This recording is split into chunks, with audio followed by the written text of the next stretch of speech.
Uadui uliokuwepo kati ya Jaramogi Oginga Odinga na Mzee Jomo Kenyatta ulikuwa umekita mizizi kufikia mwaka wa 1969, na uhasama wao ulitokana na sababu zaidi ya moja. Kufikia mwisho wa history book ya vita kati ya Rais Kenyatta na naibu wake Oginga Odinga, utaweza kujiamulia mwenyewe ni yupi aliyekuwa mbaya kati yao. Jaramogi na Kenyatta walikutana kwa mara ya kwanza 1952 wakati Jomo Kenyatta alipozuru eneo la Luoland ama Nyanza. Kabla ya kukamatwa kwake tarehe 20 mwezi Oktoba 52, Kenyatta alikuwa katika harakati ya kutafutia umaarufu wa kitaifa chama chake cha Kenya Africa Union, yaani chama cha muungano wa Kenya wa Afrika. Wakati kikianza, chama cha KAU kilikuwa na wanachama waliotoka kwa jamii ya Mlima Kenya, wengi wakiwa Wakikuyu na baadhi yao Wameru na Waembu. Ili kushinikiza maslahi yao mengi, wana KAU nyuma ya Kenyatta walitaka kuhusisha jamii zingine katika muungano wao ili waweze kupaza sauti kubwa zaidi kwa mkoloni. Hii sio kusema ni jamii mbili peke yake zilikuwa katika juhudi za kutafuta uhuru na ardhi. Huko bonde la Ufa almaarufu kama Rift Valley Province, jamii kama Nandi ziliendelesha siasa za vyama vya mashinani sawa na wenzao huko pwani kati ya Wamijikenda. Jamii ya Wajaluo ilikuwa moja ya jamii zilizokuwa na miungano mikubwa zaidi ya kisiasa kabla ya 1952.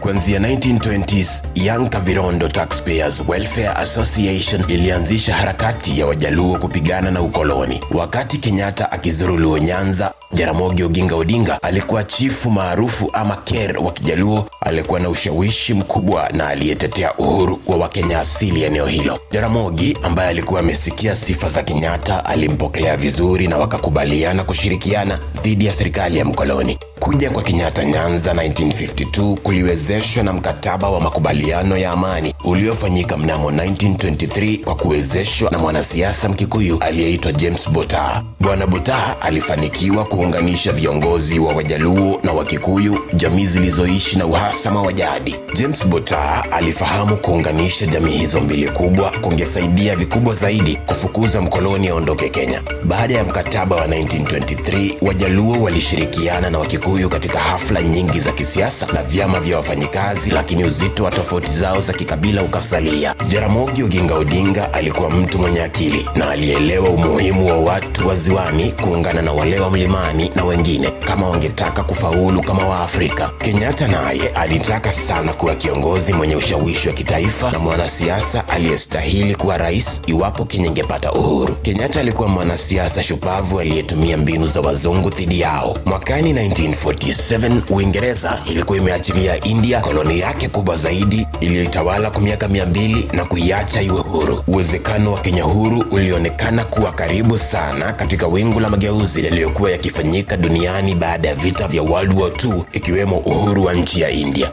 Kenyatta sawa na Jaramogi Odinga alitaka kuona maslahi ya jamii yake yameshughulikiwa. Kufikia 1960, wanasiasa wakuu nchini walitoka kwa jamii za Wajaluo, Wakikuyu, Wakalenjin, Wamijikenda na Wakamba. Kenyatta alikuwa jela Kapenguria na Jaramogi Odinga aliongoza kundi la wanasiasa hao waliosisitiza Kenyatta achiliwe pamoja na Oneko, Karumba, Kagia, Ngei na Kubai iwapo wangeunda serikali ya Kenya huru. Mwakani 1960, Oginga Odinga aliongoza wengine James Gishuru na Tom Mboya kuunda chama cha Kenya Africa National Union, yaani muungano wa kitaifa wa Wakenya wa Afrika KANU. Katika uchaguzi wa kitaifa uliofanyika mwisho wa mwezi Mei mwakani 1961, KANU ilishinda dhidi ya wapinzani wake KADU walioongozwa na Ronald Ngala. Ijapokuwa Kenya bado ilikuwa koloni chini ya gavana mzungu, baada ya ushindi KANU iliulizwa iunde serikali na Jaramogi akuwe waziri mkuu wa kwanza nchini Kenya. Kenyatta bado alikuwa amezuiliwa Kapenguria. Jaramogi Odinga alikataa na akasema ni Kenyatta tu ambaye angechukua wadhifa huo wa prime minister. Katika kanda moja ya video kutoka 1961, Jaramogi Odinga anahojiwa na mwanahabari mzungu na kuulizwa kwa nini hakuchukua uongozi, kwani alionekana kujua siasa za kitaifa kumzidi Kenyatta. Oginga Odinga anamjibu na kusema hapakuwa kati yao aliyemzidi Kenyatta kwa ujuzi na umahiri wa kisiasa, na hivyo hata haikuwa hoja ya kujadili kati ya wanakanu.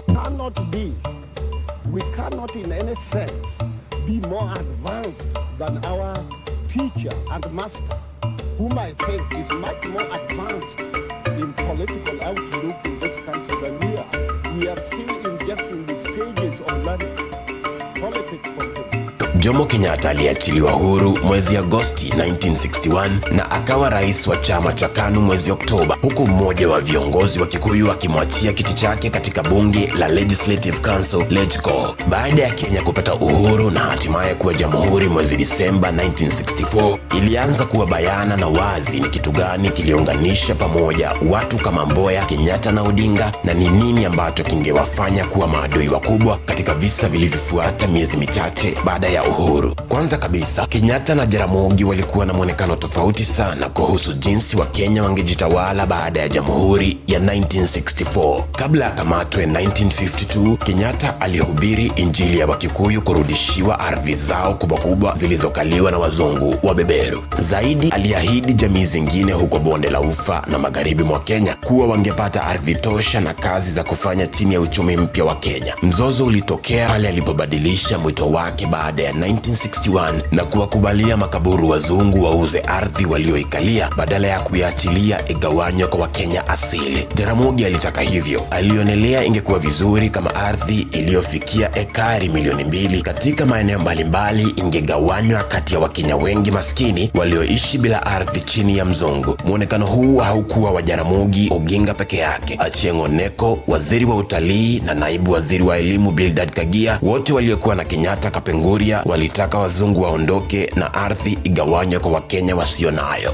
Kilichofanyika ni baada ya kufanya mkutano peke yake na wakulima makaburu huko Naivasha, Jomo Kenyatta alitangaza mpango wa willing buyer willing seller, na wazungu wakawa wanauza mashamba zao kwa bei za juu kwa Waafrika waliokuwa na pesa. Wazungu wengine hata waliendelea kuwakalia mashamba hayo kwa miaka mingi. Wanunuzi wengi walikuwa matajiri ambao tayari walimiliki mashamba na walikuwa wanashirikiana na mzungu wakati wa vita vya Mau Mau. Tom Mboya, kipenzi cha Amerika katika serikali ya Kenyatta, aliunga mkono uamuzi wa Rais Kenyatta, lakini aliamini hatimaye utajiri wa Kenya ungehitaji kugawanywa upya, ila hakujua lini. Basi naibu rais Jaramogi Oginga Odinga akakubali shingo upande, lakini utofauti wake wa mawazo haukufichika kwa muda mrefu. Sio Tom Mboya pekee aliyekuwa na uhusiano wa kimataifa ndani ya KANU. Kenyatta alipendelewa na serikali ya Uingereza ambao walimtumia kuendeleza biashara zao baada ya uhuru, kama vile mpango huo wa willing buyer willing seller. Jaramogi Oginga Odinga alikuwa na uhusiano wa karibu na serikali za kikomunisti za Urusi, wakati huo USSR, na ile ya China. Kwa uhusiano huo na maoni yake ya kutaka ardhi ipatiwe Wakenya maskini, Jaramogi Odinga alionekana kuwa mwanakomunisti na adui mkubwa wa wazungu wa Marekani na Uingereza, wakati huo kukiwa na vita vikali vya Cold War. Wana CIA na serikali ya Marekani ikawa inampa michango na nafasi za scholarships Tom Mboya kama njia ya kumuinua juu ya Jaramogi kama kiongozi wa Wajaluo. Jaramogi aliona mkono mzito wa mzungu ulivyoendelea kuzungusha usukani wa serikali mpya ya KANU na akahofia uhuru waliopigania Wakenya ulikuwa uhuru gushi. Kenyatta naye aliamini Wakenya maskini walifaa kutia bidii kujisaidia chini ya uchumi huru wa kikapitalisti au kibepari. Ujamaa uliopendelewa na Odinga, Kagia na wengine haukuvutia Kenyatta na Mboya. Basi vita vya kiuchumi vya Cold War kati ya wazungu wa magharibi na wa Russia pamoja na China vikapata mizizi nchini Kenya. Wakati Tom Mboya akipewa nafasi kupeleka mamia ya Wakenya kusoma bure Marekani, Jaramogi Oginga Odinga naye akaanzisha mradi sawa kupeleka Wakenya kusoma Urusi na Uchina. Kufikia 1965, wanafunzi waliofikia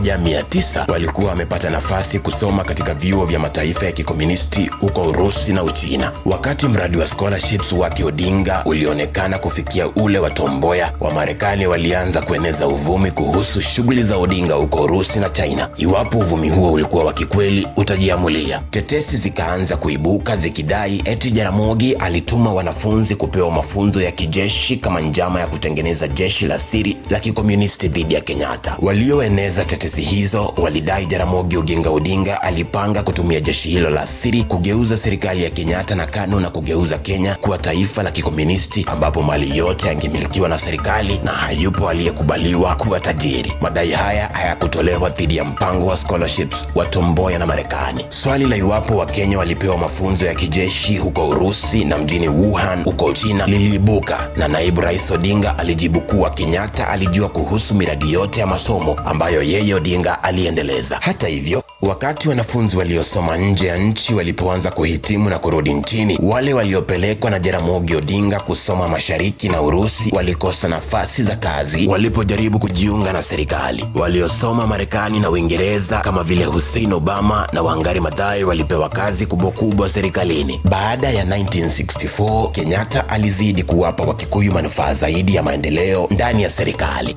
Jaramogi Oginga Odinga na marafiki zake katika serikali ya Kenyatta walizidi kupokea hela nyingi kutoka kwa mataifa ya kikomunisti kuendesha shughuli zao. Kutumia ofisi yake kama naibu rais na pia waziri wa masuala ya nyumbani, Home Affairs, Jaramogi Oginga Odinga alizidi kuwanyima usingizi Waingereza na rafiki zao katika serikali ya Kenyatta kwa kuwakosoa. Ijapokuwa Kenyatta alihisi tofauti zake na Jaramogi zingeishia kuleta matatizo makubwa, alikataa kumsuta Odinga hadharani na badala yake kutumia tomboya kumpiga vita baridi, akihofia kupoteza ushawishi kati ya kabila zingine. Hata hivyo, wakati ushawishi wa Jaramogi Odinga kati ya Wakenya waliopendelea ugavi sawa wa ardhi na ujumbe wa ujamaa zilipoonekana kuzidi, njama ikapangwa ya kumkata miguu. Hatua ya kwanza ilikuwa kumuua Pio Gama Pinto, jamaa wa Kihindi aliyekuwa rafiki na msaidizi wa Jaramogi Oginga Odinga kisiasa. Pinto alipokea pesa kutoka China na Urusi alizotumia Odinga kuendesha miradi ya maendeleo nchini na kueneza injili yake ya kikomunisti. Pio Gama Pinto alipigwa risasi na kuuawa nje ya nyumba yake Nairobi asubuhi ya tarehe 24 mwezi Februari 1965. Kifo chake kiliashiria uamuzi wa Jomo Kenyatta kuweka wazi mzozo wake na Jaramogi Oginga Odinga, haswa kuhusu siasa za ujamaa na kugawia maskini mashamba. Wengi waliamini kuwa Charles Njonjo, waziri mwandani wa Kenyatta na mpenzi wa wazungu, alituma muuaji wa Gama Pinto. Licha ya kifo cha Pinto, Jaramogi Odinga na wenzake ambao kufikia hapa walionekana kuwa wenye itikadi kali za kikomunisti na kupewa jina la radicals, waliendelea kuwa na ushawishi mkubwa nje na ndani ya serikali ya Kenyatta. Ijapokuwa katiba haikumpa uwezekano wa kuwa rais iwapo Kenyatta angeaga dunia, kufikia 1965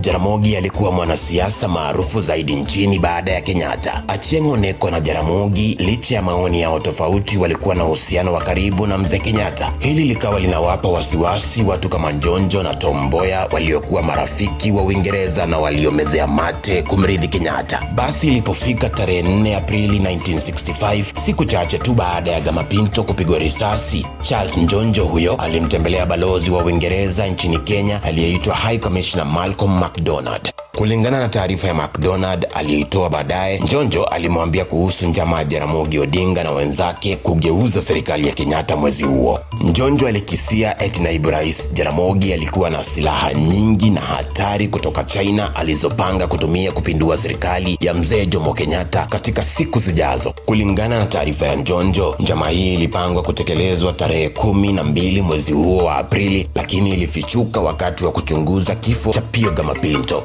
Kufuatia onyo la Njonjo, serikali ya Uingereza ikatuma meli ya kijeshi iliyoitwa HMS Albion hadi bandarini Mombasa kumpa Kenyatta usaidizi iwapo Jaramogi Oginga Odinga angejaribu mapinduzi. Haikutosha, kwani mapema tarehe 4 baadhi ya viongozi waliohusishwa na Jaramogi Odinga walivamiwa na polisi manyumbani kwao. Kufikia tarehe 10, ofisi ya Odinga pia ilikuwa imevamiwa na polisi. Majasusi wa Kiisraeli waliosaidia serikali katika operesheni hiyo walisema kuwa bunduki kubwa 500, mamia ya bunduki ndogo aina ya pisto na risasi zilipatikana katika ofisi ya Odinga. Baadhi ya viongozi wa chini katika mrengo wa Jaramogi Odinga walikamatwa pia, lakini Odinga mwenyewe hakuguswa wakati huo. Kufikia leo hazipo rekodi nyingine ama ushahidi kuyapa nguvu madai ya Njonjo kwamba Jaramogi alipanga kupindua Kenyatta. Hata hivyo, serikali za Uingereza na Marekani ziliendelea kumnong'onezea sikioni Kenyatta kuhusu hatari aliyoleta Jaramogi Odinga na kampeni yake ya ujamaa na kugawa mali ya Kenya upya.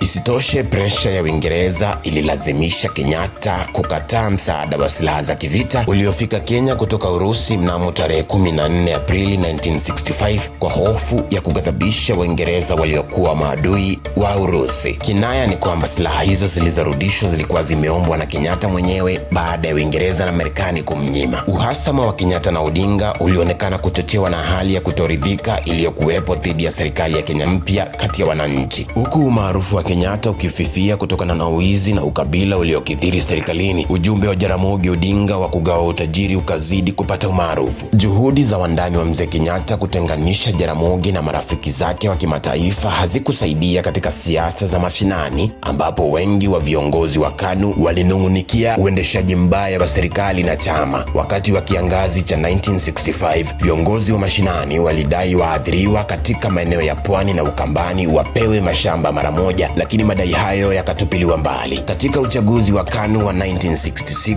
uliofanyika huko Limuru, Tom Mboya alisaidia Kenyatta kumbandua Jaramogi Oginga Odinga kutoka serikalini. Katika kura ya mashinani ya KANU mwaka huo, upande wa KANU ulioongozwa na Kenyatta na Tom Mboya uliiba kura na kuhonga wapiga kura na kushinda viti vingi muhimu. Katika kura ya kitaifa ya KANU iliyofanyika huko Limuru 1966, Tom Mboya alileta mswada uliotaka kuondoa kiti cha naibu rais wa KANU alichoshikilia Jaramogi Odinga na badala yake kuweka manaibu 8 kutoka mikoani. Kura hii ilimshtua Jaramogi ambaye hakuwa amejulishwa kuihusu. Hata hivyo, wajumbe waliokuwa wamehongwa walipitisha mswada na kumng'oa Odinga. Kati ya manaibu 8 waliowekwa walikuwemo Mwai Kibaki na Daniel Moi. Muda mfupi baada ya Mboya na Kenyatta kumwaibisha Limuru, Jaramogi Odinga alijiuzulu kutoka kwa ofisi ya naibu rais na akaondoka chama cha KANU. Oginga Odinga alianzisha chama cha Kenya People's Union KPU pamoja na wenzake kama Bildad Kagia na aliyekuwa waziri wa Kenyatta Achieng' Oneko. Wabunge waliohama KANU kuingia KPU walitakiwa na serikali kurudi debeni na kutafuta kura upya. Basi kura ikapigwa tena mwezi Juni katika maeneo bunge 29.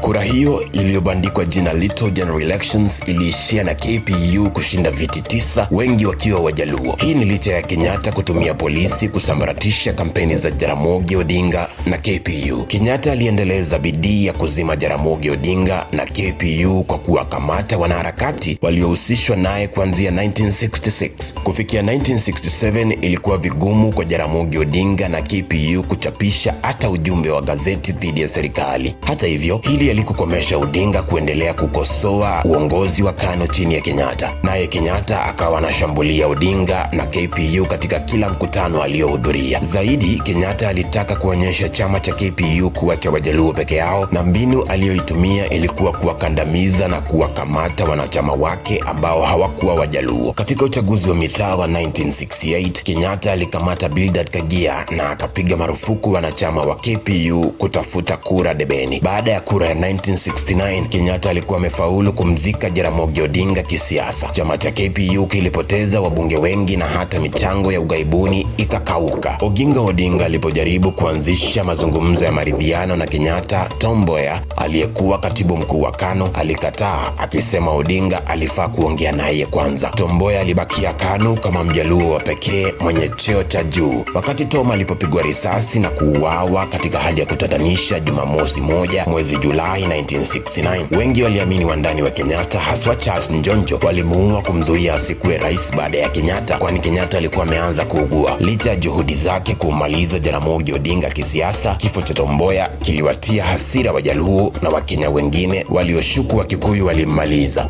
Basi mwezi Oktoba mwaka huo, Kenyatta akaanza ziara ya maeneo ya Nakuru, Kakamega na Kisumu kutuliza joto la kisiasa dhidi ya serikali yake na kuhakikisha chama cha KPU na Odinga hawangepata nguvu mpya. Huko Nakuru na Kakamega, Kenyatta alianza kwa kulaumu KPU na Odinga kwa machafuko yaliyoibuliwa na Tom Mboya kuuawa. Hata hivyo, mambo yalichemka kwa mara ya mwisho alipofika Kisumu tarehe 25 Oktoba 1969. Rais Jomo Kenyatta alifika kuzindua hospitali mpya iliyojengwa Kisumu kwa mchango wa Urusi. Jaramogi Oginga Odinga alikuwa mmoja wa viongozi waliohudhuria na kuketi jukwani na Kenyatta katika hafla hiyo. Alipofika tu, wananchi wakaanza kelele za kumkejeli Kenyatta. Aliposimama kuhutubia umati, Kenyatta aliwasuta waliolalamikia uongozi wake, akiwalinganisha na punda ambaye shukrani zake ni mateke. Kisha akamgeukia Jaramogi Odinga aliyekuwa nyuma yake na kutishia kumrusha jela iwapo wafuasi wake aliowaita wajinga hawangetuliza kelele, kwani akisema yeye ndiye alikuwa na nguvu. Umati huo wa wakazi wa Kisumu haukufurahishwa na rais kuwaita wajinga wala kumtusi Odinga. Walianza kumtupia mawe na viatu, na ghafla eneo nzima likajaa milio ya watu na risasi. Walinzi wa Jomo Kenyatta walianza kupiga risasi huku wakimwondoa rais kutoka umatini na watu wengi zaidi wakauawa. Siku moja baadaye, Jaramogi Odinga na viongozi wote wa KPU walikamatwa na kuzuiliwa bila mashtaka. Jaramogi aliwekwa kwa detention na hakuachiliwa tena hadi mwaka wa 1971. Alipoachiliwa, alitakiwa hasihusike kwa vyovyote vile na mambo ya siasa. KANU kilibakia kuwa chama cha kipekee kwa muda mrefu na Kenyatta hakurudi Kisumu hadi kifo chake mwaka wa 1978 ambapo aliaga dunia akiwa bado hajaridhiana na Wajaluo. Licha ya yote hayo, Jaramogi Oginga Odinga alifika kutoa heshima zake za mwisho katika matanga ya Rais Kenyatta na kumlimbikizia mwenda zake sifa kedekede kama kiongozi aliyekomboa Kenya kutoka kwa wakoloni.